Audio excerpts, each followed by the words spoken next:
I'm LaBar, And I'm Lisa Lancer Rose. and this is This Animal Life. Join us here every week to geek out on animal intelligence, animal cognition, evolution, interviews with experts, and a good story here and there. Who doesn't like a good animal story? Lisa and I thought, what better way to start a podcast about animals than the kickoff during Discovery Channel's Shark Week? So welcome to This Animal Life's own Shark Day. You know, today we're going to be talking about sharks, and we had tried to have a focus on intelligence. And when you think of a shark, you don't think of intelligence. Next, you think of a mouth with a motor, I guess. Yes. What's in Jaws? What's his name? Oh, I can't Quincy? remember. I can't remember his name. That's terrible. Where Quint, where he says he's telling that famous story in the hull of the boat. Yes. It's quiet, and he talks about um the shark's eye. It's the doll's eye. Yeah. The big black doll's eye, which is unseeing because it's a Right. doll. Anyway, you think it's just an oceanic Yeah. mouth is coming It is to coming eat to you. eat you. It's like the Roomba of the ocean. And you also think of them as being ultra primitive. And when I think we think of primitive animals and we think of, I don't know, not necessarily blank slate, but just pure instinct, no cognition involved kind of thing, all involuntary reactions like breathing. Like an exterminator, Yeah, the yeah. exterminator, The or the Terminator, yes. Terminator. That's what I'm The thinking of, the Terminator. Terminator. It's a robot, and it's coming Yes. to kill you. But they're more than that, A little bit. surprisingly more than that. Yep. So we're going to start with people and sharks. People and The sharks. relationship, a relationship. The love affair. Oh, that's Like, odd. Okay, let's hear it. I want a story. uh, you want a story? I have a couple of stories. The first is just, kind of what you were talking about, like, what's our preconceived ideas? I was thinking about, like, what's my relationship to sharks? And the first thing I thought of was a moray eel. Oh, So I thought of this woman because I think we did say we wanted relationships with sharks. And the first thing I thought of was this video I had seen, which I have since looked up. So I know it's the woman's name is Valerie Taylor. I'd seen the video a couple of years ago. Apparently, the video was taken back in the 70s and it recently resurfaced. But she is best friends with a moray eel. She's a diver. So when I asked myself why I associate moray eels with sharks, I realized that I have been terrified of moray eels ever since I saw The Deep. oh, Yes. You remember that movie? yes. The ocean is horrifying. It really is. Yes, yes. But I didn't realize, I mean, why would I? I saw this movie back in the 70s. It is based on a Peter Benchley book, and that name should remind you of Jaws. Right. Peter Benchley wrote the novel Jaws. By the way, Peter Benchley is said to have regretted Jaws, the movie, because of the shark slaughter that ensued, Oh. which I think is kind of a shame because I did read the book, and the book begins with a backstory. Did you read the book? No, I never I don't read. want to be telling you what you already know, but if you haven't read Jaws, there's a lot more to the story than appears in the movie. Of course, there always is. But this is one of those nuclear power plant warnings, nuclear power Oh. cautionary tales. A nuclear power plant leaches some radioactive water into the ocean, and the rest of us just die. We're exposed to radioactivity, right? But this shark gets bigger. Like it's just a classic radioactivity creates a monster Right, kind of. right. Yeah. Yeah. So the shark gets enormous. She manages to get pregnant, and then not only is she enormous, she's pregnant and really hangry. So that's how she develops a taste for human flesh. Okay. Anyway, it's a shame that that's not That's in the not in movie the movie at because all, is it? she was just a great white shark. Right. Right. Whereas this was more of Yes. a monster An movie, ordinary shark. a real monster movie, not a. Yes. And it was just a shark. Yeah, It wasn't a radioactive right. shark. No, well, no wonder. I'd regret the movie too, actually, because I'm sure that that really did well, it shaped our fears about sharks. That's what I was gonna say. I'm from the Jersey Shore. Not the land side, I actually grew up in the Atlantic Ocean. Yes, yes. I'm semi-aquatic. When Jaws came out, it was 1975, which means I was 12, and then I read the novel Jaws when I was 12. Wow. So, yes, that's how I discovered that if you ride in a car with somebody else's husband, you're gonna end up dead in the road with your vajayjay exposed. Because that's true. Truth It in is in true. fiction. It's really yeah, And, we didn't call it a vajayjay back then, for the record. There was no word for the vagina back in 1975. down there, yeah. Right, it was just down there. But we did know that lady parts were known to closely resemble the mouth of a great white shark. Anyway, Anyway, The Deep came out 2 years later. Yeah, and in it, Jacqueline Bisset goes wet T-shirt diving for vials of morphine in a shipwreck. I think that movie did more for boobs than it did for eels. She goes wet T-shirt diving for vials of morphine in a shipwreck. There's some just lovely long shots of her in the translucent T-shirt. But there is this terrifying scene in which Nick Nolte, he's got like a backpack on or something. He gets it hooked on some pipe or something, and he is surprised by a vicious moray eel and he can't get away. right. It's just a jump scare or like 3 jump scares in a row with him trapped there. If you read about it a little bit, you find out that like the shark in Jaws, that eel is actually a puppet. Oh, The puppet in Jaws was named Bruce, and this eel puppet is actually 3 12-foot long eel puppets, and they're all named Percy. I don't know why we needed 3 eels or why they're all named Percy. I don't think that's fair. I think they should have each had their own yes. name. Let's advocate for eel puppets. I wish that I had known that it was a puppet at the time. I did know that the shark in Jaws was a puppet, and I've always been a huge fan of puppets. I wanted to be a Muppeteer, but that eel is so scary in the deep that like you said, it's a mouth. It's just eyes and a mouth and Yeah. like sheer blank-faced murder. Yeah. So the shark is a Look at vagina, that. the eel is a penis, and that's how Peter Benchley taught me sex ed. Ah, nice when you were 12. Boy, very nice. So, we're gonna put up a link for, Wussies with there's teeth. an No, we're article not. in No, we're not. We will not. Go ahead. in Film Freak Central, there's an article about the deep. You can find video clips of Nick Nolte and Percy. Anyway, I don't know about you, but after I saw Jaws and then reinforced by the deep, I couldn't even take a bubble bath. You know, I was afraid of my toilet. I thought I can't sit here, with water underneath me. But the thing is, here's the thing. Back in the 70s, I probably still like to think that I can connect with any creature, Oh, right? me too. What didn't Yeah, Jeez. I didn't recognize until decades later, I saw Valerie Taylor hugging this moray eel. And she's not just like going up and hugging a moray eel. That eel comes to Wow. her and that eel slithers all over her body and into her arms and all. Oh And my god. I know. It gives me chills. In this one video that I'm going to share with you, it's an article with a video clip in it.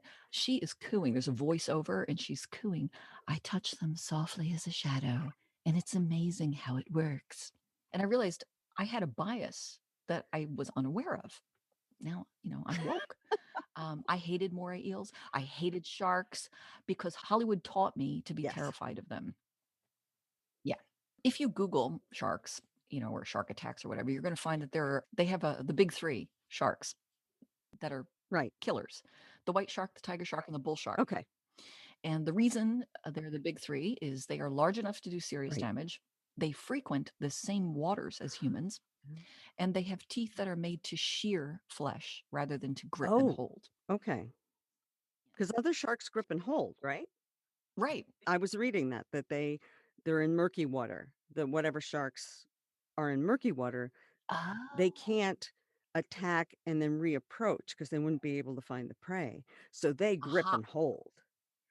So Oh, that's interesting that that difference because the water we're going to be in is clear. So that makes for sense. these stories. Yeah. There we go. Yes. That is so that the tooth shape has to do with visibility. That's interesting of the waters. Yes, yes. Yeah. Because they can't attack and then reapproach and attack and reapproach. They once they get it, they have to hold on to it or they're going to lose it. Okay, see, I think that's really scary too. It's like Oh, it is. It is. But I'm not going to the be in shearing deep, thing is murky really water. scary. Yeah, but so is the gripping and holding. Like, Yeah, yeah, yeah. okay, well, this guy Jim I didn't mean to Abernethy. scare you. No, it's okay. It's not like I'm in a dark space, like I'm underwater or anything. I seem to be floating in the black Yes, well, void. yeah. Yeah, your space is I'm my recording studio is full of fabric, so there's like gingham behind me where you're in this like black space. Everything's completely black and then you're like in the center of it. And which is scary to me, but go ahead. I know, sometimes I look at myself and I think, "Oh, I'm just a disembodied head in the void of the space." Um, this is actually the backdrop for my orchid photography, so which I also use as a sound Yes. buffer, it's felt. Anyway, that's why that's why I look like this, because 'cause I'm an orchid maniac. Anyway, so Jim Abernethy is the person I'm gonna talk most about today, and he has befriended the big 3. He's, um, he's an underwater photographer, which explains the clear water and the teeth that shear. Ah, That's how yes. he got in That's tight clear. with these guys. Um, I don't know the exact date because I didn't double check this, but I've heard him say a couple times 13 years ago. I think he was in the news for a little while. So I'm not sure if it's 13 years from 2021. I really doubt it. So it must be longer. Some time ago, let's say, this is how it all began. I once upon a time, he noticed a tiger shark that he had been seeing for several years. So apparently sharks have neighborhoods. And so if you frequent that neighborhood, you're going to see the same sharks around. If they have any distinguishing feature, which this shark did, he was missing an eye, which tends to make you distinctive. And so this time that Jim went down and saw the shark that had one eye that he has named Captain Rock. So he sees Captain Rock, but this time he sees Captain Rock. Captain Rock is sporting a lip ring. Nice. Yeah, poor guy. Okay. Yeah, and he felt sorry for it, as you do if you don't Right. understand lip rings. So it looks like it hurts. So he feels sorry for Captain Rock, and by the way, he says Captain Rock is still alive. He still sees Captain Rock, but he decided he got like this wild hair to remove the hook, and so he says he got. This is how he put it. I went out on a limb, which I just like. Was Metaphor, it your arm dude. or your leg? Yeah. I went out on a limb. It must be the arm. 'Cause Right. I went on a limb to see if maybe sharks are like dogs. Oh, That was his thought. Are sharks like dogs? And I'm thinking in retrospect, something he'd been frequenting these waters, he'd been watching them. So it probably wasn't going out that much on a limb because he'd been observing them safely. right. And I have friends who dive, and when you say, "Oh my God, I think I would have a heart attack if I saw a shark," and they're like, "Pfft, don't worry about it." So he'd been watching them safely. And so he thought, I wonder if sharks are sentient and I wonder if they'll respond to affection. So he spent a couple of hours petting Captain Rock, hoping to gain enough trust that he could remove the hook for him, which is such a ballsy thing to do. Jesus. Like, With those teeth, yeah. because you figure it's going to hurt. And then, yeah, so he started just like he'd hold his hand out and the shark would swim by and he would brush the shark. He was, what is that? As soft as a shadow. So Valerie said. And the shark started coming by more often for him to touch. And when you Hmm. think about sharks swimming, like you see them in schools of fish, there are all kinds of fish around them. Like it's like a multi-species where they're swimming together and they brush against each other and they have the lampreys against them. They mate that involves touch. So I guess it's not that wild a notion that they might like to be stroked or that they might associate that with safety or pleasure at all. So he spent a couple of hours petting Captain Rock more and more and more until Captain Rock began to tolerate his presence for longer and longer periods. And he and get this, did I mention that it's a tiger shark? It's one of the big 3, Yes, right? yeah. He was able to pull the shark's face in close enough to his face that he could examine the hook in the shark's mouth, Oh my god. and he was able to remove the hook without restraining the shark. I don't know how you would restrain the shark, Yeah. get a towel, Yeah, wrap the towel. like you do with anything with claws, you wrap them in a towel, yeah. Okay, yeah. He removed the hook, and since then, Abernethy and his crew have removed the hooks from 91 different sharks. That number has probably gone up. Some of them have suffered multiple hook Oh, sticks. yeah. Yeah. And so if you Google his name, you'll see it in the show notes there, and we'll share some of these videos on social media. There's one in particular of Jim at Tiger Beach in the Bahamas. It reminds me of the Valerie Taylor videos. Valerie Taylor saw the moray eel. What did she name? Honey. She named the Oh, eel lord. Honey. It's a spotted. All right. Anyway, she named the eel Honey, and when she's approaching, there's like this open area. It's off of Indonesia. The island is Banda, it doesn't matter. There's like a rocky formation and the eel lives there. So she always goes back to the same place. And now the eel recognizes her from a distance when Wow. she's approaching. And she goes once a year. One time she was absent for 3 years. And as she approached, the eel saw her from a distance and came and just comes shooting across the sand toward her. And I'd go, "Eek!" Yes. So there's a video, Jim. He goes down to this is Tiger Beach in the Bahamas, where the tiger sharks hang out in this clear water. He's got his camera because he's a videographer, underwater photographer, videographer, and his shark buddy Tarantino is a female tiger shark. She comes swimming up, and he puts his camera down so he can pet her. And they have this heartwarming reunion, like when a soldier comes home and the family golden retriever, German shepherd hasn't seen him in 3 years, Just, like, it loses it, right? loses it and you cry. Like, I always cry when I watch these videos. Yeah, that's the moment that he shares with 15-foot female tiger shark. In this particular video that we'll share with you, there's a strong current. So he puts his camera down and the camera stays put, and the current pulls them away from they just like disappear Oh. into the sand, right? It's all stirred up and they just vanish. And then he doesn't want to lose his camera. So he swims back. He's like, at some point, he goes, "Whoa, I'm drifting." And he swims back and he tells you into the voiceover, he thinks, well, I guess my happy moment with Tarantino is over. Tarantino's got the hello and is going to move on.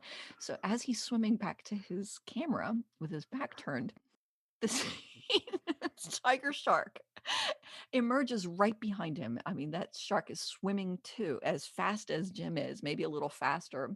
You just see this mouth coming up behind him. And he turns, and Hollywood or everything that we know has trained us that Jim's going to die. Right? And he turns, and the shark is like bumping him, "Pet me, pet me." Wow. Yeah. And it happens twice, I think, that they drift and swim back, and you see the shark chasing him. He says, "We're actually making friends with a wild animal that most people believe to be a vicious killer. But the truth is so different. They come back to receive affection again and again." And that's what you see in the videos, the sharks coming back again and again for Hmm. petting. Now, he'll emphasize that, don't be listening to this or watch one of these videos and go, "Hot damn, I'm going down," Oh, pet the Jesus. shark, because these sharks have been tamed. Yes. They're all afraid of people at first, and they don't want you touching them, but once they realize how nice the petting feels and that they can trust you, Right. they like it, they like the connection, they will come back for more. So if you wanna do this, you wanna go to one of these places with one of these people, take all their advice, and go to the places where the sharks And that I are think it would take a lot of time to acclimate. I mean, we have deer in our yard looking in the window like, "Excuse me, are you going to bring any kind of, I've eaten all your seedlings." Um, so they're used to people. They are completely suburbanites at this point. I would think that that would take some time for them to Yes, become acclimated to your presence. They're used to having you around, so you're not a threat anymore, kind of thing. But that's gotta take time. It's not like you're gonna go swim with the dolphins somewhere. exactly. Yes, these sharks, this crew frequents these areas with the same Right. sharks. They call them, some of the sharks like attention. Remember, we've talked about flight distance before. Mhm. Individual tolerance. There's species flight distance. Flight distance is the distance at which you will Yes. flee when you get Right. close to. So, like wolves have a very high flight distance, you'll never even see them. Mhm. Whereas the chickadee has a very short flight distance, you can get kind of close to them. Some hummingbirds too. Your deer, yeah. And so some of the deer don't even come in your yard because they're too jumpy. Right. So the ones that you see are the ones that have a shorter flight Yes. distance or a higher tolerance for the proximity of a possible threat. So the reckless, the courageous. It's true apparently with these sharks too. And there's some that swim in close, and he calls them supermodels because they're the ones that everybody takes pictures of because they Sure. come in close. Right. They also come to, even though you're in a wetsuit, and because sharks eat fish flesh, Yes. which is white when it Oh. tears. You don't want anything white on you. You don't want to go down in a, in a white wetsuit or a white bikini. Yeah. So they tend to put on wetsuits that cover all the skin if you're a white Right. person. That's a that's a Yeah, disadvantage really. in the water. And they have wear black hoods and a mask that covers the face. So, and they make sure that they don't even have a gap at like the glove and Okay. sleeve or the pants and the flipper. Like, but even all covered up like that, the sharks recognize individual That's people. shocking. Yeah, because they don't like strangers Okay. and they come to prefer specific divers. They'll take a shine to one diver and not another one. So the divers go down and sharks, their favorite sharks, single them out and they interact more and more, and I guess reinforce that bond. And Jim says when you go down on one of his dives with him, the sharks go up to the new people and look them over. And he says, you'll notice they never check out the crew, and that's because they already know them. Oh. I noticed watching these videos that the divers were doing this little thing with their hands. They would hold up their hand and then run their fingers back and forth over their thumbs. It goes like, pss, pss, pss. It's what I do with a Right, cat. right. I don't know if you can hear that. Yeah. Yeah. I saw them doing that. And then in one of these videos, he talks about that. That's the hand signal for do you want your head rubbed? Oh, Yeah. So you'll see them doing that hand signal. And so the sharks see that hand signal and come up. They know that you want to pet them and they'll come up to be petted. wow. So it's like it's a command, it's a cue. Right. Some of the sharks love being petted so much that they prop their tails on the sand to brace themselves for the rub down. And they recognize you even if you change your wetsuit. You don't have to wear the same I wetsuit. wonder if it's, smell, Oh, interesting. because they have a predator's sense of smell. So it's very, very strong. So it might be smell. Yeah, Interesting. I would think because. He says it's visual because they will come swimming from a distance Oh, like that oh, moray okay, to eel check them in out, Valerie. okay. But what are they if it isn't smell, which makes so much sense, but then that would depend on which way the water is Right. flowing. You're gonna talk about they have, sensors, right, in their skin. Mhm. Yeah, they do. Even they can sense electrical charges. Do we have an electrical thumbprint? Oh, that's a really good question. I mean, we know we have a very slight electrical field. Very, very slight. So that's Some yeah, slighter. some slighter than others because it's brain activity. But, um, zing.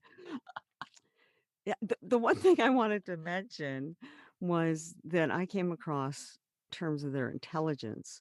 One of the ways that we measure intelligence is social interaction.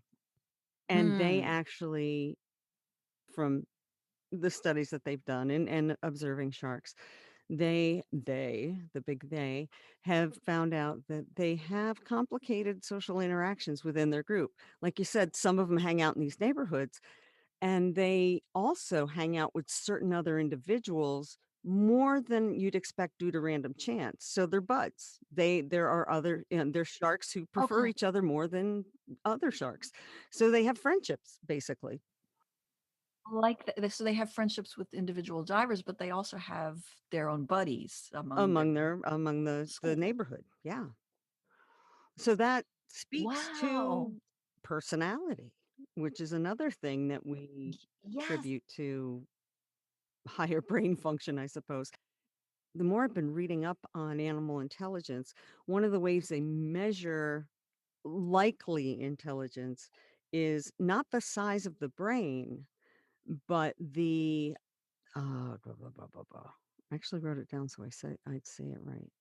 It's body size to brain size, and their body size to brain size ratio as large as, say, a crow, which is, actually enormous. So a lot of animals that we recognize as being very intelligent, they have that brain to body size ratio. So they have an enormous brain. When I went Googling this very briefly, um, I was sad to see the same thing that you're talking about, only it was saying that sharks had very small Oh, brains compared to their body size, therefore they were stupid, and I thought, "Didn't we dispense with oh, that no, ratio I've a been long reading more time and more ago?" about it, actually. Yeah, so I think it sounds like you got more updated, sophisticated, just it's just like when you Google it and it says, "Are sharks smart?" and you click on the drop down menu and it'll go, "No, sharks have small brains to their body," and it's over, and, that's so sad that that's the first thing you'll see. So, the word of caution. I actually got this from Sport Diver, which was I was reading some sport divers they've too. of course got it from they took it from studies and then made it popular. Here, Yeah. this refers to us because we swim with these guys. Sharks possess brain to body mass ratios that are similar to mammals and birds and have Look, exhibited apparent curiosity and behavior resembling play.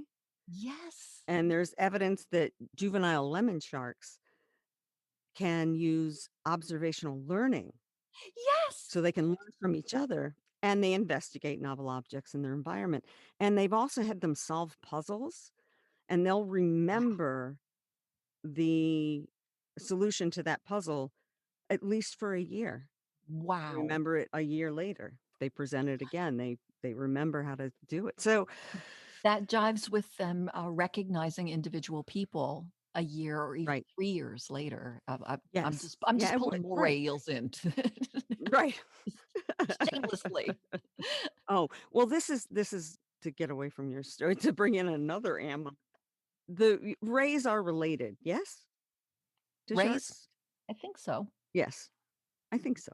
They have complex social relationships as well and can recognize themselves in mirrors. Get out of town. A ray can, yes.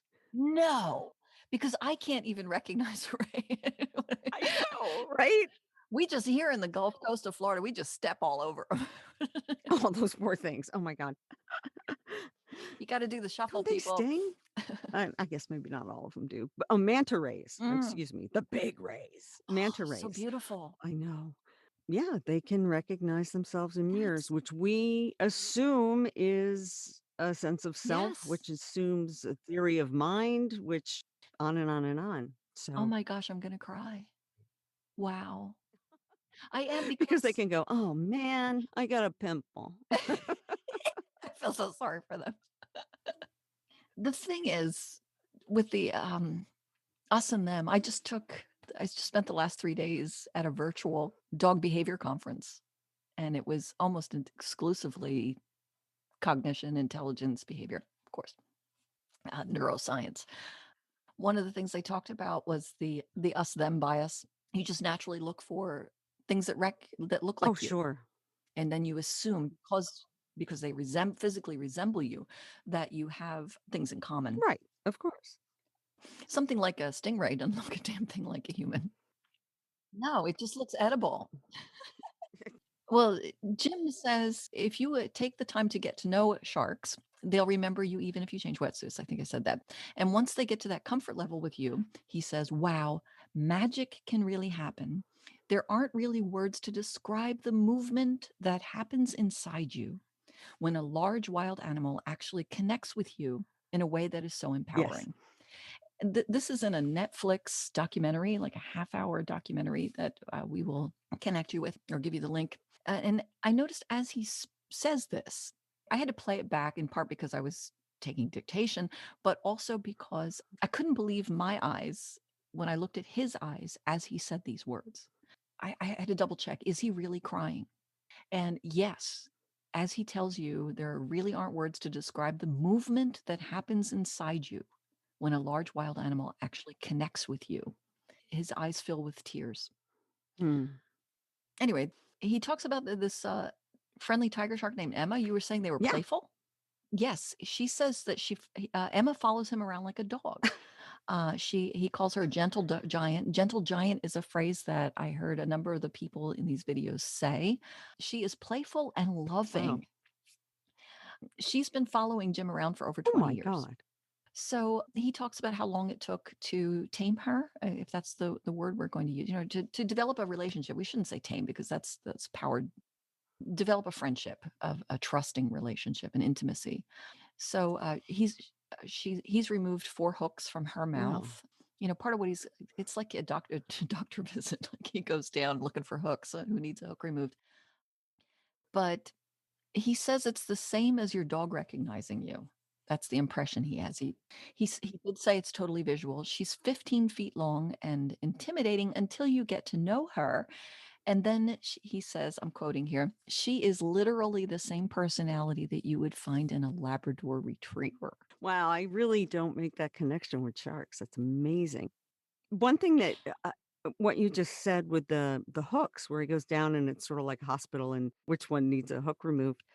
There's the whole remora thing, where Yes. these little remoras, are small fish, and they clean the sharks, and the sharks let them. They don't eat them. They're flesh, they're fish, Right. a shark would eat them. I was thinking But about that yeah, because they're always slithering along their right. bodies. There's a physical Yeah, contact. they're cleaning, whatever beasts are trying to inhabit the shark's skin, or they may Hmm. even clean their teeth. I'm not 100% certain on that. There are those birds that clean alligator teeth. I know. I think it's kind of the same thing, but there's a symbiosis there. There's a give and take kind of thing. I won't eat you if you get the little parasites off my back. So, So they're just using the remors as dermatologists. yes, yes. And so it makes sense, if you were going to take that behavior and put it forward, that they know when something is beneficial. Okay, Sure. this dude that we see all the time comes and takes these awful things out of our mouths that just hurt like hell and makes it hard to eat, whatever. Right. So they know how that works. And if it's true that they're capable of social learning, then they will watch, say, one of these sharks that's tamed, or why do I keep saying that? Friendly, that has learned to trust humans. They see them go up and get petted, and then they relax a little bit because they see that Jim Abernethy is safe. And they may even see Jim remove a hook, and then they get a hook. It stands to reason. They're like, oh, Yes, I know what to do. I think you can make that, because they've said they can learn from they socially learn. And that would make perfect sense. I don't see why you couldn't make that assumption. Wow. Well, I'm going to tell you some bad things. Oh, Jim this has isn't led like Grizzly Man, is it? kinda. No, Jim has led he does these tours, these, open water cageless shark dives, and you can go with him, but 1 person died out of thousands. Okay. So, this guy, Marcus Groh, he was a 49-year-old Austrian lawyer. I don't know if I'm saying his name right, but anyway, I'm just gonna call him Marcus from now on. It was February 2008. He went down on one of these shark encounter tours. We'll have a link for you to the shark accident report. So they put chum in the water. That's how this works, right? They have Oh, this. well, that attracts them. Yes, it's a black milk crate, and they put chopped up fish in it, and then they drop it from a rope from the boat, and they position the boat so that the current pulls the blood out to sea. By the way, you probably came across this too, that when a human is bleeding in the water, sharks don't come to eat you. Right. But they, if a fish is bleeding in the water, they will come. And women can swim while they're getting their See, I always periods, I stay out of should the say. water, I'm sorry. I just go to the shore and go, "No, not going in today." It's not a problem. I think they don't like us because they're not they don't like to eat things they're not used to eating. They're just like us. Anyway, so the sharks will come. They can't get the bait because it's in the box, but they hang around anyway because now they're getting, I mean, they're curious. Like you said, they're novelty seekers, not with food, but with just what's this new object in the water. So this guy, Marcus, was on one of these dives, but the rope was too long, they say. I don't know how they figured that out, but a bull shark pushed the bait. They do come and bump the bait box. And this bull shark pushed the bait box toward the divers. And when it was trying to get the bait, it bit Marcus, Ooh. and the injury was fatal. Yeah. No tissue was removed. The Mhm. shark didn't eat any of Marcus. However, the femoral artery was severed. In some articles, I saw that. I mean, when you hear femoral artery, you think thigh, and some of the articles said thigh, and then others said it was his calf.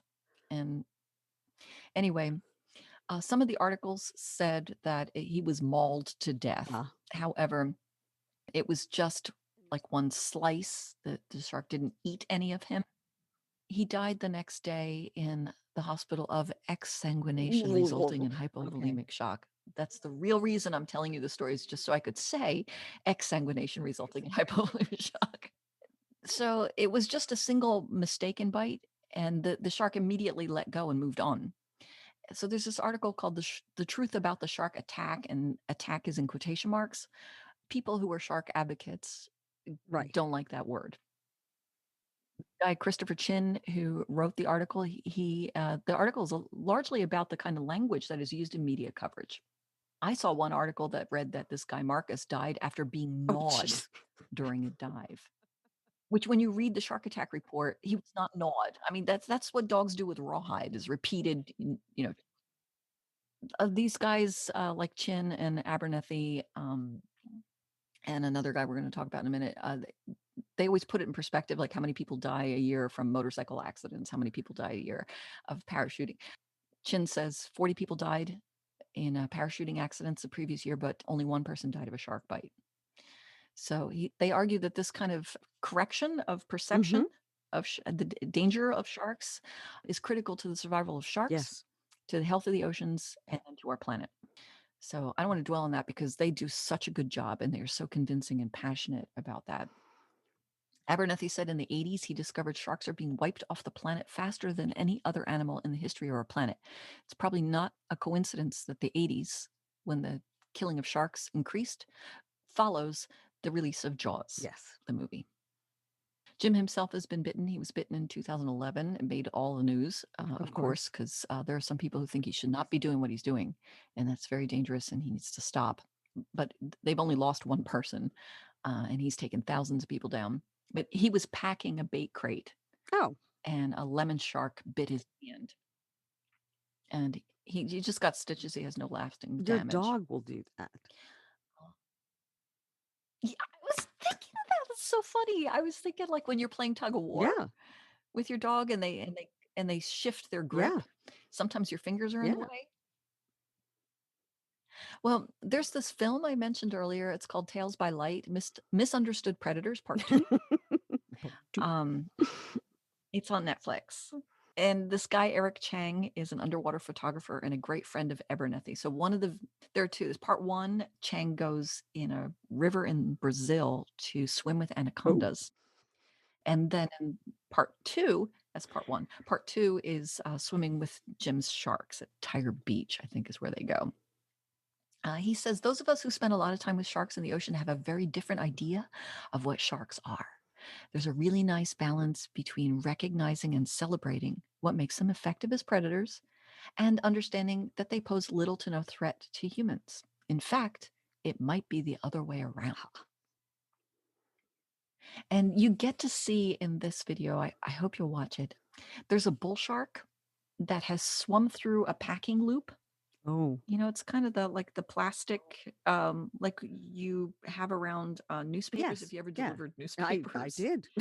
Yeah, Actually. me too. They used to let kids go ring people's Yes, and doorbells. collect money You know, and go out. Mine was a yes, strangers' morning doorbells. paper route, so I had to go out in the Me streets too. at, like, 5:30 AM by Yes. myself and walk around town. I don't even know why I was doing it. It's not like I needed the money, but I just thought this is what people do. They work. You would laugh what I did with the money. Yeah? Are you gonna tell I me? went to Barbizon Modeling School, that's how I paid for it, I with should my have done that. paper Damn route. it. Dear That was such a God. smart idea. That's hilarious. I wanted to go to puppet school and I couldn't find the way to Sesame Street. Um, well, so this one bull shark has had that loop around its body for so long, and it was growing. The shark was growing that it has grown into the flesh in some areas, and the shark is severely disfigured on one side from Ooh. that loop. The crew has been trying for months to cut the loop just to break the pressure, right? Oh, yeah. But the shark is not friendly. It's a shy shark. Maybe because it doesn't feel well. And they're worried that this is going to kill the shark. Like it's to the point where it's so awful to see. So during this dive where they're filming for Netflix, one of the crew, they did mention his name, but I missed it. He just decides I'm going to do this, maybe because cameras are going. Now's the moment, you know. So he keeps working on it. And there's a moment when he swims up underneath the shark and he gets his knife in there and he pops that loop and gives you the thumb up. But once they cut the loop, the shark makes repeated passes as if inviting them to continue. And they managed to pull the plastic completely free. Wow. And then, you know, and you're doing a lot of that's not the main story of this episode. So after the dive, they're back up on the boat. The sun is setting, you know, it's the Bahamas, it's beautiful. That shark is on the surface now, swimming along the boat. Wow. Yep. It kind of reminded me of that childhood folk tale where the lion has a thorn in its paw. I was just thinking about Are that, you? about the thorn. I was actually. I'm like, "Oh, it's like when you pull the thorn out of the lion's paw and he's your buddy." Yes. They freely, the men on this boat freely call that gratitude that the shark is grateful. So I was thinking, I would say that they made him feel better, and he wants to feel even better, so he's gonna hang out with these guys. yes, isn't that how we fall in love? Like when I'm Uh, near you, I feel better. I mean, I feel really, right. really better. It feels Zing. so good when I'm. Do sharks have dopamine? Hmm. Yes, I would say Or so. something that plays That might that be what it role, is. sure. Reward centers, of course they have reward Mhm. centers. Of course, yeah, that's what it is. So everyone who goes on these dives with Jim comes up onto the boat afterwards. I've seen a number of these now. And they're gushing and they're saying they're gentle giants, which I mentioned before. And they also keep using the word magic. And as I'm, you know, who was the guy who got stabbed in the chest by Oh, a stingray? Steve Irwin. The Australian. We all love him, Irwin. Steve. Yeah, he was just such a gutsy macho Yes. geek. You Well, know, that he was was an just it. He animal would geek, be but he excited about the there was animals and yeah, oh, very lovable. Oh my goodness. I cried when he yes, but there was also yes, me too. The whole world was fond of him, but he also had very much machismo. so. There was the element of an adrenaline rush here too, but that's not what you see with these men Oh, I see what you're who saying. swim with these Sure. sharks. They, yeah, they aren't. action Right. heroes, they aren't, seeing how close they can get to the lunging cobra, you know? Right.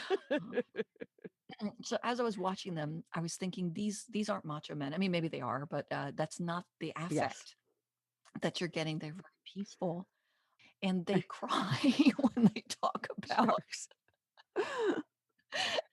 they do, they cry when they talk about the fate of sharks and the fate of the oceans, and then I Mm, realized these are men who are in love with sharks. yes. They are their friends. There's a tenderness here. The affection the sharks come to receive from them, the men feel for the sharks. And that woman Valerie felt that affection for the eel. It's mutual.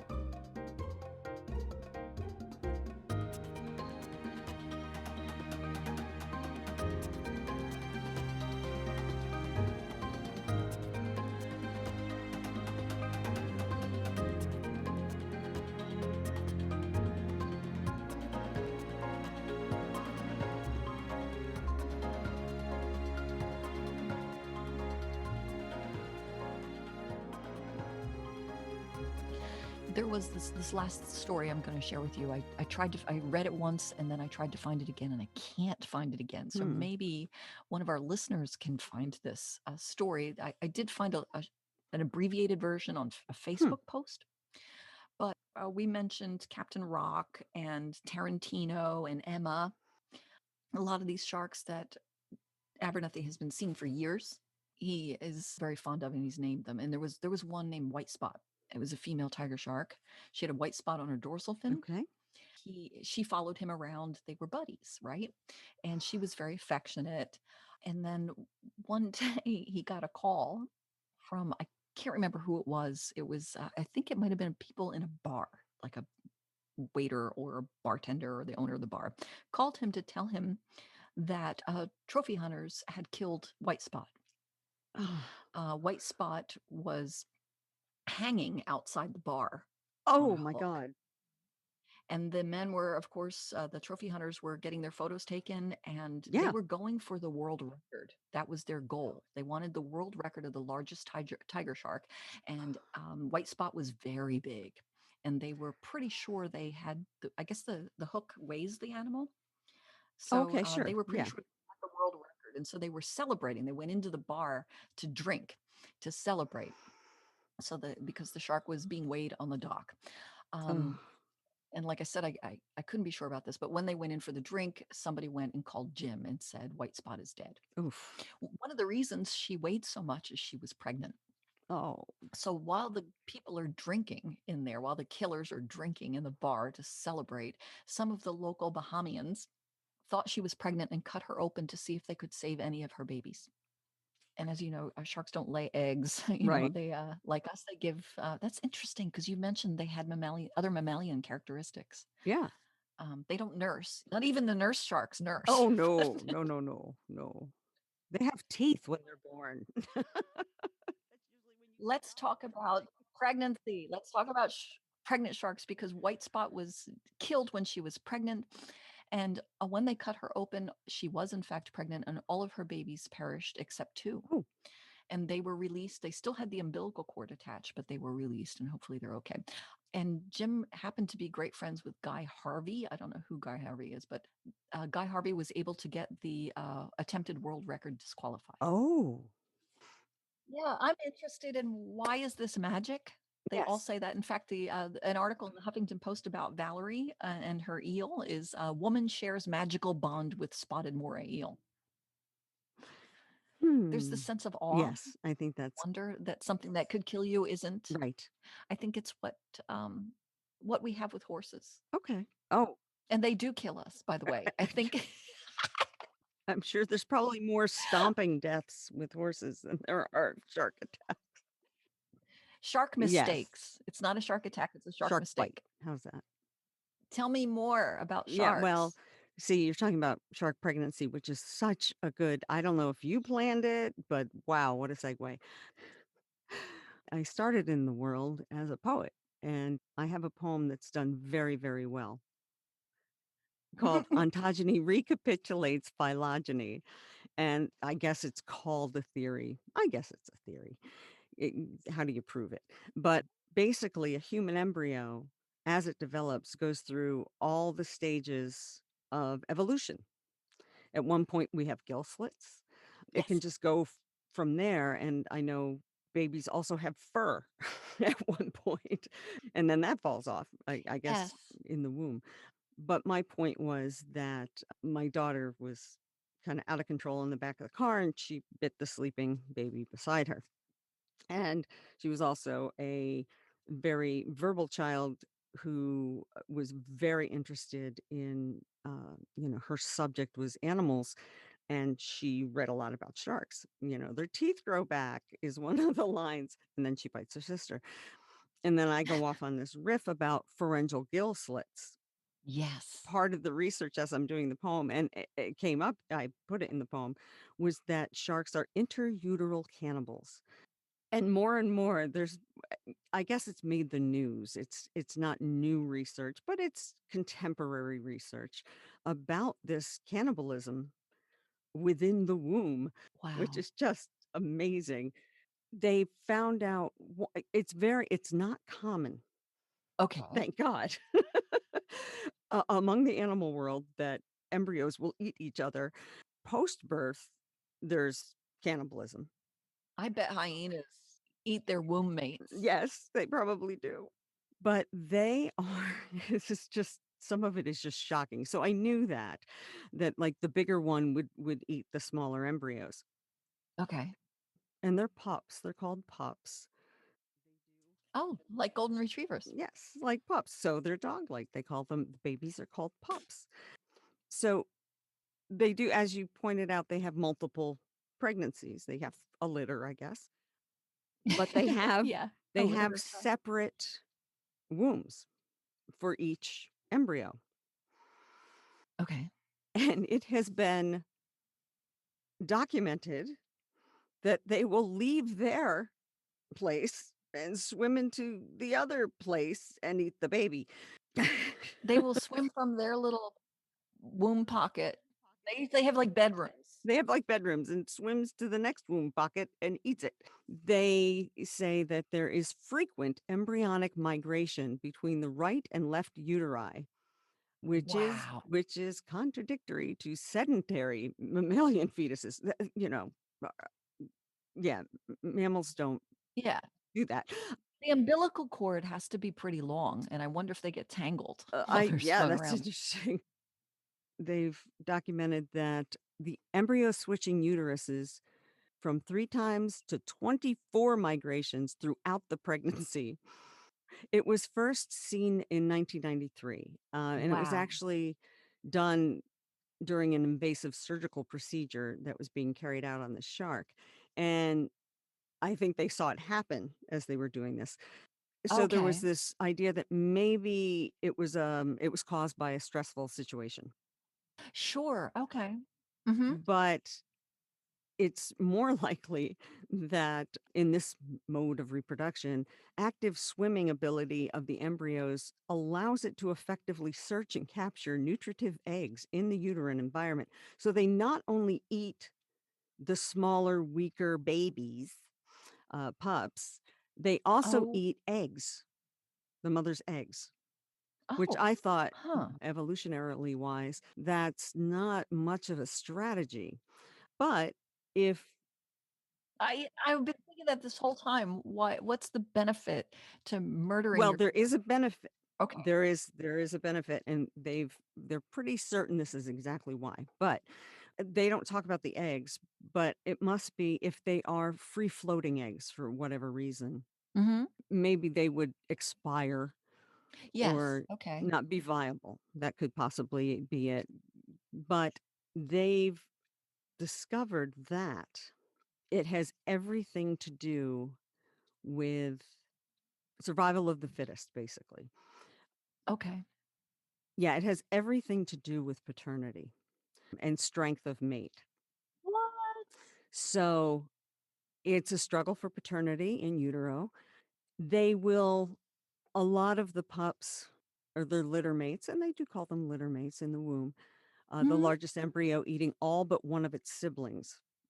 And they did basically paternity tests and the ones that survive will be of the same paternity. Oh, So they will eat the competitor. whoa. It's like half siblings, stepchildren. It's a tale as old as Yeah, time. yeah, yeah. But that's it, you want your genes in the gene pool. You don't want the other dude's genes in the gene pool because you wanna be the successful one. And that is kind of bred into many, many, many mammals. The animal world. I mean, it is the survival of the fittest, and it is a competition to keep your genes in the gene pool, You've just made me think when we started which is why talking. they fight off other mates. Yeah, when we started talking, we were talking about the us them dichotomy and how you look for similar and you assume that's Oh, us. right, It's just this basic, like, are you wearing a red ball cap or not? right, Like, and and that person is your friend, and that person you will be loyal to. right, Yeah, but this makes the us them distinct. Like, there they are. They have the same maternal right. DNA, but they somehow recognizing, by scent maybe or electromagnet, Who I don't know, knows? but they're recognizing that half the DNA splice is different, Right. therefore it's It's them. yeah, it's It's them, either it's the us or yeah, them. Enemies, the demonization of the right. other. And that is a survival strategy. Males are competitives, and it's competitive because of the gene pool. I mean, that's Are these just the no, male sharks who do this? Can we cast some shade on on the no, I gender? don't think you can because it's about paternity. So a female can have the Okay, breed. that's why you said male, I Yeah, got and yeah, confused. Yeah, of course, the male DNA. but I've long been interested in that, and when I found out that they migrate Yes, to in the other utero. uteri and they're practicing their swimming, that completely blew my mind. It was just so horrific on some level. I'm not quite sure what it was. The base of my brain went, In "Whoa." utero murder. Um, What is it called when you kill a sibling? Like, oh, matricide is you kill your mother. Matricide. everything I've ever read about this, it might yes, Fratricide? I think it would be because you have fraternal twins. Yeah, it would have to be fratricide. I'm sure it is. Fratricide? Like fraternity, your brothers, so Right, right. fratricide, the killing of your brother. Everything I've read simply talks about, interutero cannibalism is basically what they say. Um, this is the best. I'm going to end with this little story. One of the articles I was reading said in the Journal of Biology Letters, analyzed shark embryos found in sand tiger sharks at various stages of the gestation and later in pregnancy, more likely this was the more likely the remaining sharks had just one father. But in this study, the co-author Demian Chapman, who's a marine biologist at Stony Brook University of New York, Chapman says that legend has it, and that's the wording. This isn't a direct quote, but this is the paraphrase that the author of this article used. Is legend has it that a shark embryo actually bit a researcher's hand during a dissection when the researcher reached into the uterus of the shark's mother. Okay. And when I read that, because of the legend has it, I wrote under my notes. I'm like, I put cool story, bro. Tell it again. But then I found, actually from a Forbes article, but they were talking about the Story of Life BBC Nature documentary. One of the Sir David Attenborough, one of my heroes, he tells David Attenborough tells the story. Yes. Just a correction: each embryo does not have its own uteri. Your uterus.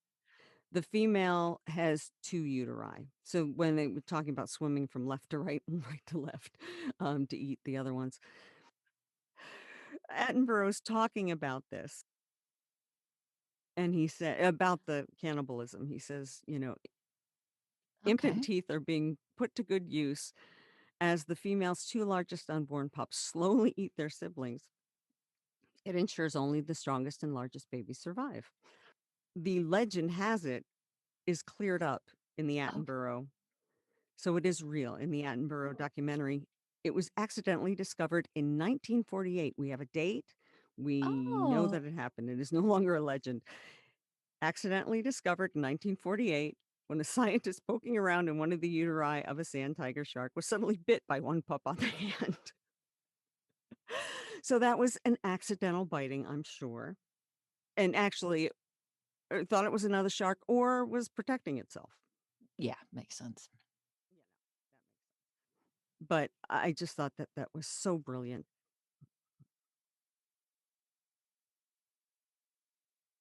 I did see, I did my cursory review of, shark cognition, and I did see that there are studies showing that there is shark culture, that there are communities that have culture, and swimming and getting petted by divers is part of the shark culture of Tiger Beach. We address those sorts of things with orcas. I don't think we would ever think in Yeah. popular culture to think of sharks as being as intelligent. Like we contribute the culture of different orcapods to their intelligence. Well, sharks also have communities that act different from other communities of sharks. I think we also think of them as solitary predators, but they're not. Yes, I'm glad you said But that. I meant to I say mean, we that. even see Mhm. video. Yeah, but we often see video where there's a group. Yeah, true. I don't know where did we get the idea that they were solitary? Jaws. Jaws. This is Because there all were no Jaws. other robotic Sharks hanging out. sharks. Right. No other Yeah, robotic Bruce sharks Bruce hanging was out.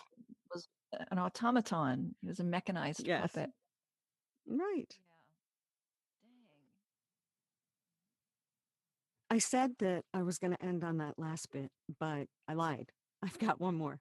I'm going to end on this. Another study came out, and this is this is not cannibalism. This is not eating your brother, your sister. There is a new study that made the popular media, and it was first published in the Journal of Frontiers in Marine Science. And there were researchers studying deep sea sharks, found three species off the coast of New Zealand that have the ability to glow in the dark. What? An ability, like, Well, do they bioluminescence. do they have control of it? Do they turn it off and on, or Oh, I don't know. I think that like I octopi don't think changing it's their that. I think colors? it's more of a bioluminescence. Okay, It's not their entire body. And these are hmm, only the ones that are in the twilight zone in the ocean where there's very little light. ah, But, and they're saying, usually fish or anything that uses bioluminescence often uses it to to get attention and okay. to lure food, basically, like that horrible, ugly fish. I The forget what it's called. The anglerfish. anglerfish, right? He puts out the little thing. Yeah. Yeah, he's actually got a fishing pole with a lure on the end in front of his mouth. They're horrific looking. They're so cool. But they found that the sharks that they were studying, they observed that it wasn't glowing to draw attention, but to avoid it. And this is how it works. I actually had to read this a couple times to make sense of it. Okay, It is basically just on their bellies. So the whole body doesn't glow, okay, but their bellies glow. Okay. So what that does for them is if they are hovering above prey, okay. you'd think if they were glowing, the smaller fish that they would want to eat would see them and run away. Yeah. But if they're looking up, that glow is going to meld in with the glow of the light from the surface of the water. Stop. That's amazing. So it makes them invisible to the Wow. prey below. I had to picture it because I'm thinking, well, Yes. how does that hide them? And then I was like, surface, when looking toward the surface from below, a very small amount of light can be seen. And I'm like, oh, if the sharks are You blend above and in, they have then you're not a light, shadow. you blend in. Then you're not a shadow. No. Like, if you put a flashlight in front of the sun, you're looking at the sun, you put a flashlight in front of it that's turned off, there's a shadow. You Right. turn the flashlight on, No shadow. Yes.